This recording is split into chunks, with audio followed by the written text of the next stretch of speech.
Gets it a great push from Johnny Sauter. So Sheldon Creed gets a hood out front, a door panel out front. Sheldon Creed, the clear leader into turn one. Creed to the lead. Now which way is he going to go? He's got Johnny Sauter looking high. He's got Gilliland looking low. Creed will drop down the racetrack. That drops Johnny Sauter back right into the hands of his Thor Sport Racing teammate. Matt Crafton as they begin to move in the outside. That's the middle lane. Now the extreme outside lane beginning to take shape. And guess who it is? It's Brett Moffitt there. Johnny Sauter sees that head of steam, and he'll go up the block. Johnny Sauter takes advantage of that momentum now, but he is in the third spot, at least side by side for it right now. Sheldon Creed leads. Right behind him is the number 4 truck of Gilliland. As they come off turn number 4, here comes Johnny Sauter. Johnny Sauter way out to the outside. There's going to stack him 3 wide for second.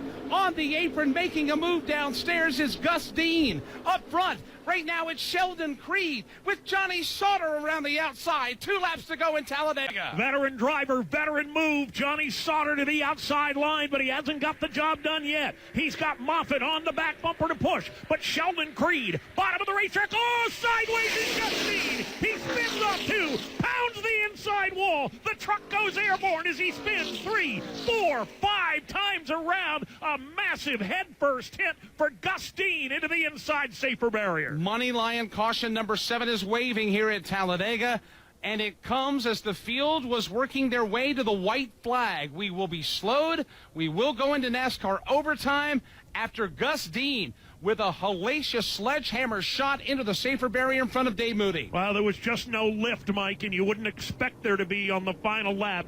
Gus Dean got gathered up from behind, got turned a little bit sideways, did a long, smoky slide for life, and a high-speed, nose-first impact into the inside safer barrier. He hit so hard that all 4 wheels were off the ground. He spun a good 6 or 7 times, probably 150 to 200 feet down the racetrack before he finally came to rest. Safety crews are immediately there to his attention on the inside of the back straightaway. Scary, scary ride for Gus Dean, and the safety teams are already there attending to his needs.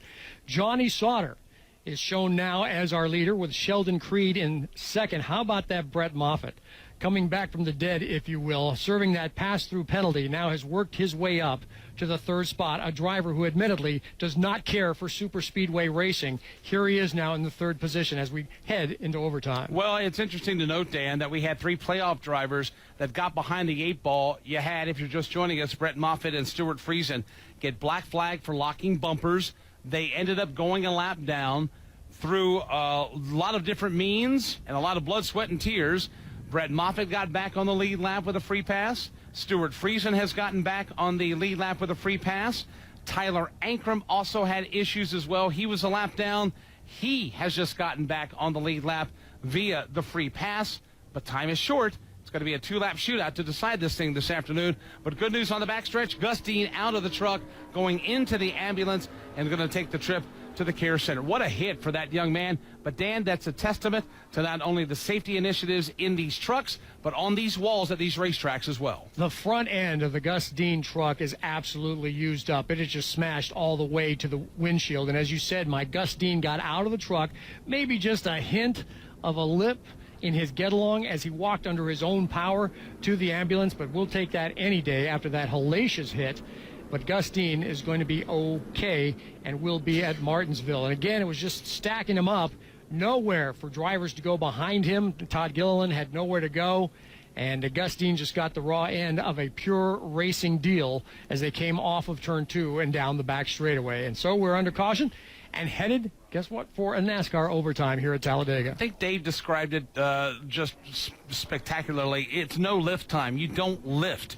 You bury your right foot to the floorboard, and you keep digging. And what happened was Sheldon Creed had checked up coming out of 2.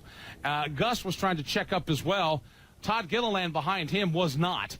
He was full throttle, got into the back of Dean, spun him to the inside of the racetrack, nose first into the safer barrier. Truck went up in the air and spun several times. He has taken the trip to the infield care center.